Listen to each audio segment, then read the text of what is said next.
Hype na hype ang TNT. Gandang buzzer beater na ginawa dito ni Kelly Williams.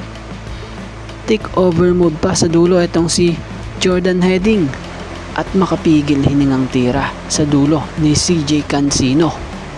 So tara't atin niyang saksihan ang ilang naganap sa laban sa Game 6 ng TNT kontra Meralco.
Sa dulo, nakuha ng TNT tropang 5G ang panalo kung saan tinanghal na best player of the game dito ay itong si Jordan Heading.